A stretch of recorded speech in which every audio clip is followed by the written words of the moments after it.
హిందూ సంప్రదాయాల్లో గ్రహాలు వాటి గమనాలకు అధిక ప్రాధాన్యత ఇస్తారు. గ్రహాల స్థితి సరిగా లేకపోతే శుభకార్యాలు కూడా చేయరు.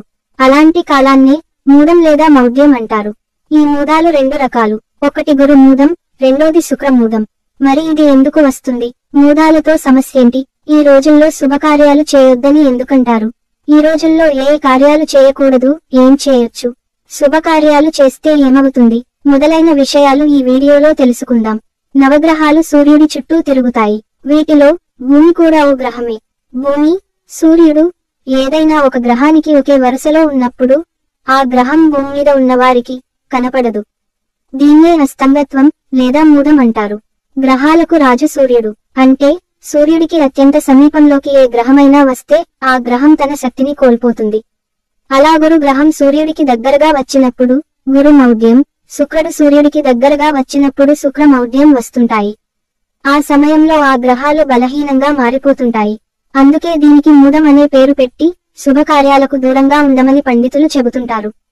2024లో పెళ్లి ముహూర్తాలు ఫిబ్రవరి 11 నుంచి ఏప్రిల్ 26 వరకు ఉన్నాయి. తిరిగి ఆగస్టు 8 నుంచి సెప్టెంబర్ 6 వరకు ఉన్నాయి.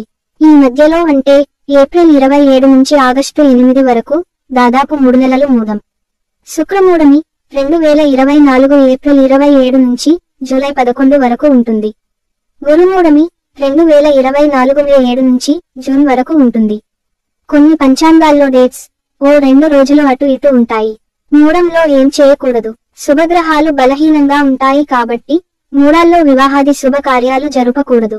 లగ్నపత్రిక రాసుకోకూడదు మరియు వివాహానికి సంబంధించిన మాటలు కూడా మాట్లాడుకోరాదు. పుట్టు వెంట్రుకలు తీయించరాదు. గృహ శంకుస్థాపనలు చేయరాదు. ఇల్లు మారకూడదు. పెళ్లి చూపులు, ఉపనయనం, గృహారంభం, గృహప్రవేశం, యజ్ఞాలు చేయటం, మంత్రానుష్ఠానం, విగ్రహ ప్రతిష్టలు, వ్రతాలు, నూతన వధువు ప్రవేశం, నూతన వాహనము కుంట, బావులు, బోరింగులు, చెరువులు తవ్వటం, పుట్టు వెంట్రుకలకు, వేద విద్య ఆరంభం, చెవులు కుట్టించుట, నూతన వ్యాపార ఆరంభాలు మొదలగునవి చేయరాదు. పంచాంగకర్తలు కూడా ఈ సమయంలో ముహూర్తాలు రాయరు. లగ్న పత్రికలు అసలే రాయరు. మరి కొందరైతే పెళ్లిళ్ల ప్రస్తావన తీసుకురావడానికి కూడా భయపడుతుంటారు. మూఢంలో ఏమేమి చేసుకోవచ్చు? అన్నప్రాసన చేసుకోవచ్చు, ప్రయాణాలు చేయవచ్చు, ఇంటి రిపేర్లు చేసుకోవచ్చు, భూములు కొనడం, అమ్మడం, అగ్రిమెంట్లు చేసుకోవడం చేయొచ్చు, నూతన ఉద్యోగాల్లో చేరొచ్చు, విదేశాల్లో ఉద్యోగం కోసం వెళ్ళొచ్చు, నూతన వాహనాలు కొనుగోలు చేయడం, నూతన వస్త్రాలు కొనుక్కోవడం వంటివి చేయొచ్చని చెబుతున్నారు. జాతకం రాయించుకోవడం, నవగ్రహ శాంతులు, జప, హోమాది శాంతులు, సీమంతం, నామకరణం, అన్నప్రాసన కార్యక్రమాలు గురుమౌఢ్యమి వచ్చినా శుక్రమౌఢ్యమి వచ్చినా చేయవచ్చును. గర్భిణీ స్త్రీలు, బాలింతలు తప్పనిసరి పరిస్థితులలో మూఢాలలో ప్రయాణం చేయాల్సి వస్తే శుభతిథులలో అశ్వని, రేవతి నక్షత్రాలలో భర్తతో కలిసి ప్రయాణం చేస్తే శుక్రదోషం వర్తించదని శాస్త్రం సూచిస్తుంది. మూఢాల కాలంలో శుభకార్యాలు చేస్తే ఏమవుతుంది? మహర్షులు, జ్యోతిష్య పండితులు, అనుభవస్తులు చెప్పిన దాని ప్రకారం మూఢం సమయంలో ఏదైనా శుభకార్యం చేసినా అశుభం వినాల్సి రావచ్చు. కష్టం కలుగవచ్చు, నష్టం వాటిల్లవచ్చు. అయితే చెప్పాలంటే ఎలాంటి పట్టింపు లేనివారు నిరభ్యంతరంగా ఏ పనైనా చేసుకోవచ్చు. దీన్ని ఎంతవరకు పరిగణలోకి తీసుకోవాలి అన్నది పూర్తిగా మీ వ్యక్తిగతం.